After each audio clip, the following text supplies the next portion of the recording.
दोस्तों नमस्कार, मैं हूं संजीत कुमार और आपने देखना शुरू कर दिया है बिहार टीचर पॉइंट।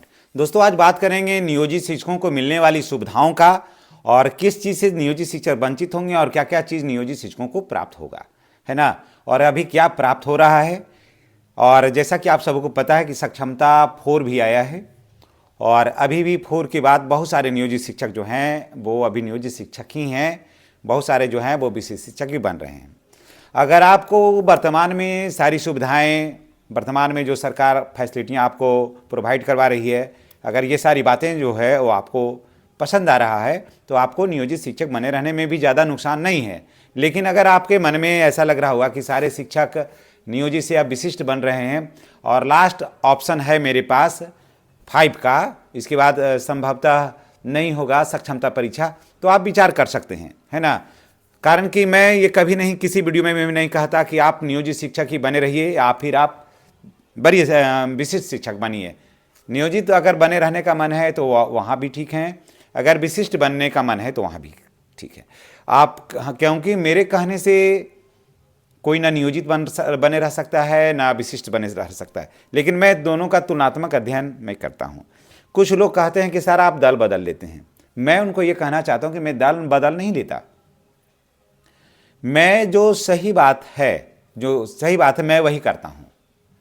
जो बातें अच्छी है वही बात मैं करता हूँ। ना मैं सिर्फ नियोजित शिक्षक की बात करता हूँ और ना मैं सिर्फ विशिष्ट शिक्षक की बात करता हूँ। मैं नियोजितों की भी बात उठाता हूँ, बीपीएससी वाले शिक्षकों का भी बात उठाता हूँ, चाहे प्रधान शिक्षक हैं या फिर विद्यालय अध्यापक हैं या फिर विद्यालय का रसोइया है या फिर सफाई कर्मी है।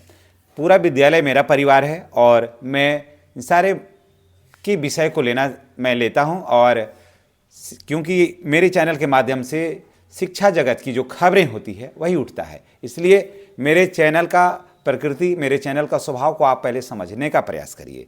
आप ये सोच रहे होंगे कि मैं नियोजित शिक्षक हूं तो सिर्फ नियोजित की बात करता हूं या फिर विशिष्ट की बात करने लगता हूं, तो आप सोचते हैं कि मैंने दल बदल कर लिया है। तो ऐसी कोई बात नहीं है, मैं अभी भी ऑलरेडी नियोजित शिक्षक ही हूँ। समझ गए? इस बात को अभी तक आप जान लीजिए। एक और दूसरी बात कि मैं दल बदल नहीं करता हूँ, ये मेरे चैनल का प्रकृति है कि मैं शिक्षा जगत की खबरों को मैं बताता हूँ। ना मेरे लिए नियोजित शिक्षक हैं सिर्फ, ना मेरे लिए विशेष शिक्षक हैं। विद्यालय मेरा परिवार है और सारे शिक्षक हमारा परिवार हैं, चाहे वो प्रधान हों, विशिष्ट हों, नियोजित हों, बीपीएससी से आए हों या शिक्षा सेवक हों, सभी। तो चलिए आज बात करेंगे नियोजित शिक्षकों के प्रमोशन से जुड़ा हुआ, वरीयता से जुड़ा हुआ, अनुकंपा से जुड़ा हुआ, ईपीएफ और एनपीएस का जो मुद्दे को लेकर के मैं आया हूं और यही होगा जो मैं बता रहा हूं। समझ गए? यही होने जा रहा है जो मैं बता रहा हूं। बहुत सारे शिक्षकों ने कहा कि अनुकंपा का लाभ नियोजित शिक्षकों को नहीं मिलेगा। चलिए इस वीडियो के माध्यम से ही कहेंगे, नहीं तो वीडियो बहुत लंबा हो जाएगा। देखिए, सबसे पहले बात हो रहा है प्रमोशन का। अभी सबसे पहले नियोजित शिक्षकों को प्रमोशन मिलेगा, सबसे पहले। समझ गए?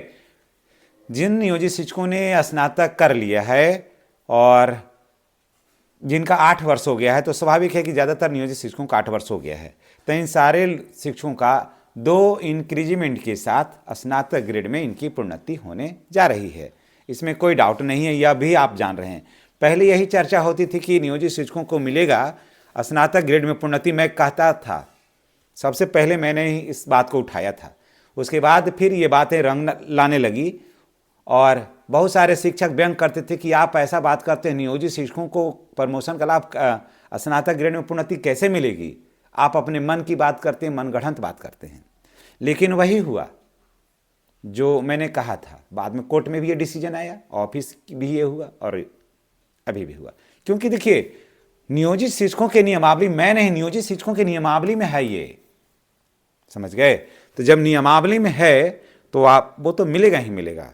सरकार रोक करके देगी या गा करके देगी, कोर्ट करने से और कचहरी करने से थोड़ी। वो नियमावली में था तो नियमावली में है तो मिला। इसलिए सबसे पहले नियमावली को पढ़िए कि नियोजित शिक्षकों का नियमावली क्या है। और नियमावली इतना मजबूत है ना कि उसको कोई हिला नहीं सकता है। आज सब लोग गए, हम लोग क्यों नहीं गए? क्योंकि नियमावली मैंने पढ़ा, देखा, जाना, समझा, उस पर विश्लेषण किया। नियमावली बहुत तगड़ा है, आपके विरुद्ध कोई भी नहीं खड़ा, कहीं नहीं हो सकता है। ठीक है? तो नियोजित शिक्षकों का नियमावली को आप देखिए कितना मजबूत है। तो इसलिए प्रमोशन जहाँ तक है नियोजित शिक्षकों का, तो सभी शिक्षकों से पहले नियोजित शिक्षकों को प्रमोशन मिलेगा। फिर मैंने बताया था कि नियोजित शिक्षक वरीय होंगे सारे शिक्षकों से। इस पर भी बहुत कम से कम 100 से ऊपर कमेंट आया था कि आप सिर्फ बरगलाते हैं लोगों को। मैं किसी भी लोगों को नहीं बरगलाता हूँ, और ना मैं किसी को कहता हूँ कि आप सक्षमता दीजिए चाहे मत दीजिए, क्योंकि सीनियरिटी एक मायने रखता है। और नियमावली पढ़िए नियोजित शिक्षकों का, नियमावली पढ़ते नहीं हैं, लाइन लाइन खाली ऐसे नज़र दौड़ाते हैं, सरासरी उस पर विश्लेषण तो करते नहीं हैं। वरीयता के मामले में आज भी नियोजित शिक्षक सबसे सुपर हैं, समझ गए, सबसे सुपर आज भी नियोजित शिक्षक है। अभी सेवा निरंतरता विशिष्ट शिक्षकों को नहीं मिला है, समझ गए, मिलेगा तो फिर बात होगी, अभी तक नहीं मिला है वहाँ, ठीक है, मिलने वाला है संभवतः, लेकिन मिला नहीं है। तो वरीयता के मामले में अभी नियोजित शिक्षक है, क्योंकि देखिए पे प्रोटेक्शन अवश्य मिला है वहाँ, लेकिन उनकी नियुक्ति भी नहीं है अभी वहाँ पर। तो अभी वरीयता के मामले में नियोजित शिक्षक सबसे सुपर हैं। जैसे देखिए पहला 1 नंबर में आ जाइए, सबसे 1 नंबर में 94 बैच वाले लास्ट तक 99-94 बैच के जो शिक्षक हैं वो 1, 92-94 सबका जो पुराने जो शिक्षक हैं वो, उसके बाद 34,540 वाले 2, 3 नंबर में आ जाइए नियोजित शिक्षक, 4 में आ जाइए विशिष्ट शिक्षक, 5 में आ जाइए विद्यालय अध्यापक यानी बीपीसी से का जो शिक्षक हैं वो।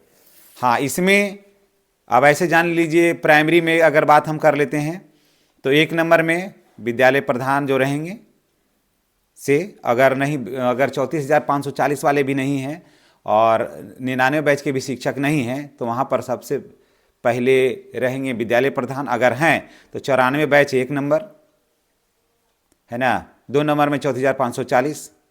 तो फिर यहाँ पर अगर प्रधान शिक्षक की नियुक्ति हो गई तो यहाँ प्रधान शिक्षक तीसरे नंबर पर रहेंगे, पद गौण रहेगा, कार्य प्रभार में रहेंगे फिर 94 बैच वाले, ठीक है। उसके बाद फिर नियोजित शिक्षक, फिर विशिष्ट शिक्षक, उसके बाद फिर विद्यालय अध्यापक।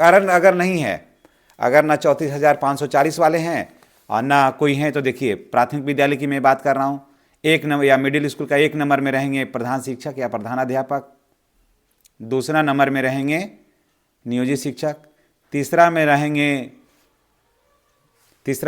नंबर में रहेगा विशिष्ट शिक्षक और चौथा नंबर में रहेगा बीपीएससी के माध्यम से जो शिक्षक हैं वो। तो यही वरीयता का निर्धारण होगा। ये देख लिया है आपने। चलिए अनुकंपा का लाभ, बहुत सारे शिक्षकों ने कहा था कि अनुकंपा का लाभ नियोजित शिक्षकों को नहीं है, तो अनुकंपा का लाभ किसी भी शिक्षक में अब नहीं है। ऐसा नहीं है कि कोई शिक्षक मरेगा तो उसका बेटा या बेटी शिक्षक हो जाएगा, ऐसा कहीं नहीं है, थोड़ा जान लीजिएगा इस बात को।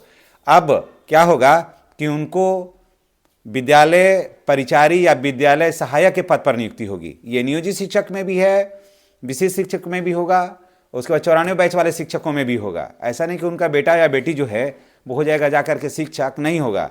अब देखिए क्या होगा कि सबसे पहले योग्यता क्या होगा उसमें, जैसे मानते हैं किसी शिक्षक की मृत्यु हो जाती है तो उनके बच्चों को होना चाहिए पहले बीएड 1, उसके बाद सीटेट पास होना चाहिए, तब जाकर के होगा, नहीं तो नहीं होगा। फिर आपको एग्ज़ाम में बैठना ही होगा, आपको कुछ छूट मिलेगा वहाँ। और ऐसे डायरेक्ट प्रमोशन से लाभ जैसे मिलना होगा तो कैसे मिलेगा, कोई भी शिक्षक की मृत्यु हो जाती है तो सबसे पहले जान लीजिए कि उनको अगर इंटर किए हुए है बच्चा या बच्ची, इंटर किए हुए है तो उसे मिलेगा विद्यालय सहायक में, और कंप्यूटर का ज्ञान होना चाहिए तो विद्यालय सहायक में मिलेगा। और अगर मैट्रिक के हुए हैं, मानते हैं कि वाइफ को नौकरी करना है, मैट्रिक के हुए है तो उसे विद्यालय परिचारी में मिलेगी, नियुक्ति होगी। तो ये सबों में है, तो नियोजित शिक्षकों में भी है, तो कहाँ अंतर है। ऐसा नहीं कि विशिष्ट बन जाएंगे तो उनका बच्चा है जो टीचर बन जाएगा, ऐसा कहीं नहीं है। नियोजित शिक्षकों का भी बनेगा तो उसका भी बनेगा, लेकिन आपको बीएड करना होगा या डीएलएड करना होगा, उसके बाद सीटेट करना ही होगा, उसके बाद एग्जाम पर भी पास करना होगा, और आपको छूट मिलेगा, अनुकंपा का लाभ मिलेगा, वहाँ छूट मिलेगा आपको, जैसे स्वतंत्रता सेनानी वगैरह का मिलता है ना, वहाँ पर आपको छूट मिलेगा। लेकिन ये सारा जो नियम जो है उसको फॉलो करना ही होगा। अब चलिए ईपीएफ का बात है। देखिए 2014 में ही ईपीएफ की राशि में बढ़ोतरी हुई थी, वही के बाद फिर नियोजित शिक्षक भी उससे आच्छादित हुए, और उसके बाद भी ईपीएफ की राशि मार्च से जो है ना इसकी बढ़ोतरी हो रही है, और इसमें अब शिक्षकों के माध्यम से भी अंशदान बढ़ेगा और गवर्नमेंट के माध्यम से भी इसमें अंशदान बढ़ना है। तो ईपीएफ की राशि में भी बढ़ोतरी हो जाएगी। और बात हो रहा है एनपीएस का कि एनपीएस का लाभ, तो मैं आपको बता दे रहा हूं कि अगर ईपीएफ में बढ़ोतरी नहीं होगी तो आप याद रखिएगा, मैं डेट देता हूं आपको, कोई डेट नहीं देता होगा, मैं डेट देता हूं कि अगस्त में जो है ना एनपीएस से आच्छादित होंगे नियोजित शिक्षक। अगस्त में एनपीएस से नियोजित शिक्षक आच्छादित होंगे। तब आपके मन में ये सवाल आता होगा कि आखिर फिर विशिष्ट में और नियोजित में क्या अंतर है। तो देखिए, नियोजित सभी जगह ट्रांसफर करा करके नहीं जा सकते हैं, अभी समझ गए। नियोजित शिक्षकों का ट्रांसफर होगा जैसे ही 1 to 5 के नियोजित शिक्षक का प्रमोशन होगा तो 6 to 8 में जाएंगे तो ऑलरेडी ट्रांसफर होगा। और उसके बाद ऐच्छिक ऐसा नहीं कि जिला से उस जिला में अभी जाएगा, अभी नहीं है। पहले जो इधर अभी जो शिक्षक हैं, विशिष्ट शिक्षक हैं या फिर बीपीएससी वाले शिक्षक हैं, पहले इन लोगों का होगा, उसके बाद नियोजित शिक्षकों का भी ऐच्छिक स्थानांतरण होगा। अगर जाना चाहेंगे तो ये लोग भी जा सकते हैं। तो फिर अंतर कहाँ होगा? अंतर होगा कि नियोजित शिक्षक जिला कैडर के शिक्षक नहीं रहेंगे, एक। दूसरा अंतर होगा कि विशिष्ट शिक्षक से नियोजित शिक्षकों को एक इंक्रीजमेंट सब दिन कम मिलेगा, सब दिन, ये अंतर रहेगा। ठीक है, तो चलिए इसी के साथ मैं नियोजित शिक्षकों की बातों को मैं रख रहा था कि नियोजित शिक्षक किन किन बातों से आच्छादित हैं और किन किन बातों से वंचित रहेंगे। ये जानकारी आपको कैसी लगी है कमेंट करके अवश्य बताइएगा। अगर मेरा वीडियो पसंद आया हो तो मेरा आपसे गुजारिश है कि चैनल को सब्सक्राइब करिएगा, बेल आइकन को दबाइएगा और अपने तरफ से एक शेयर अवश्य करिएगा। धन्यवाद। जय शिक्षक, जय बिहार।